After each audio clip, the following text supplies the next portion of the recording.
Digos Cable TV News and Current Affairs. Grupong naghatod sa tinuod nga balita. Mas responsable ug komprehensibong pagbalita. Kini ang programang Detalye.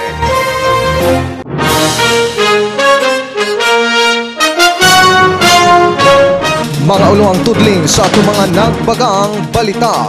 Konseho sa Matanaw nagkahiusa kontra korupsyon. Sakyanan gilamoy sa kalayo. Batanon giluba. Tindera na black eye human gisumbag sa usa ka hubog. Ug batang konsehal sa Matanaw dunay hagit sa mga batanong adik.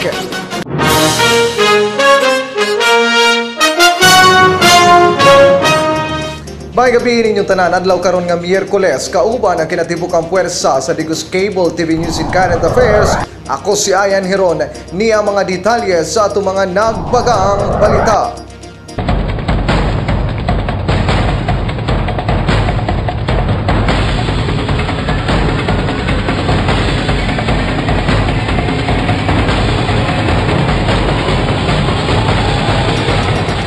Gipanalig karon sa konseho sa lungsod sa Matanaw ang paghanay sa komitiba nga pagakuptan sa matag konsehal sa munisipyo.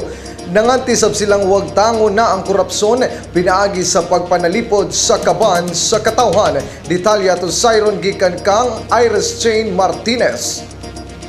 Reorganisasyon sa mga komite ang nahitabo sa lungsod sa Matanaw human sa paglabay sa 7 ka bulan sukad sa paglingkod ug pagpili og mga chairman sa matag komite.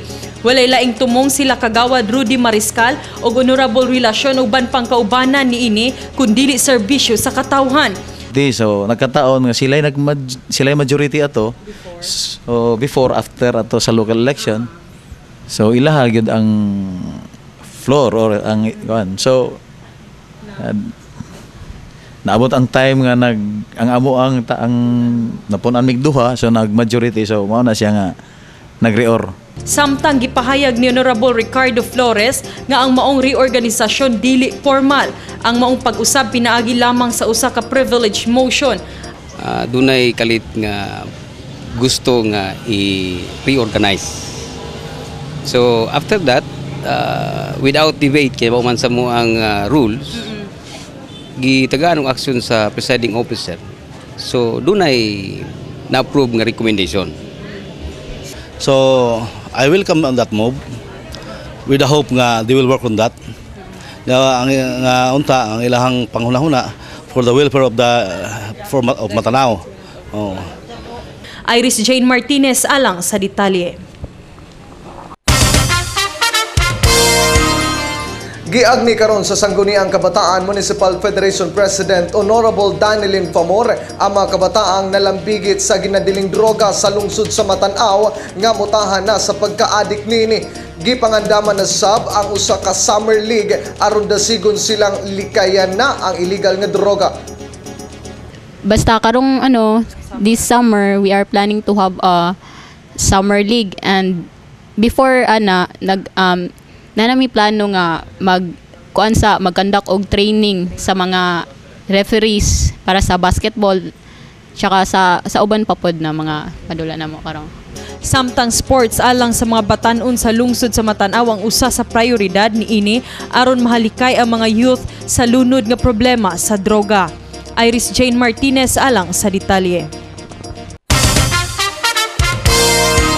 Gilamoy sa kalayo kagahapon sa buntag ang sakyanan ni Provincial Jail Warden Junicio Espinosa samtang gabiyahe ug pauli na unta sa ilang panimalay.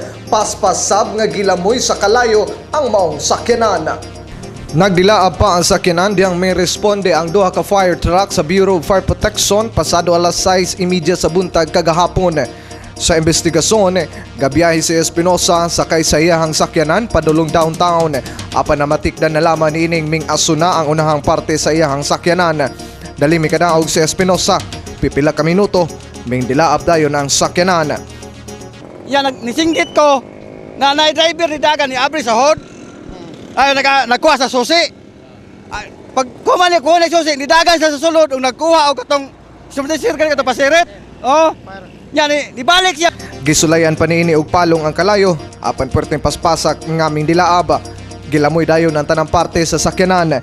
Sunog hasta ang mga ligid sa maong kotse. Matod sa mga fire volunteer, short circuit o grounded ang fuse box sa maong sakyanan. Gibana-bana ang mukabat sa kapin 80,000 pesos ang damyo sa pagkasunog sa sakyanan. Galit niya paghunong, basta pagtanaw niya kusog naman ang aso, nangita siya kining fire extinguisher at tungod sa may Dominican.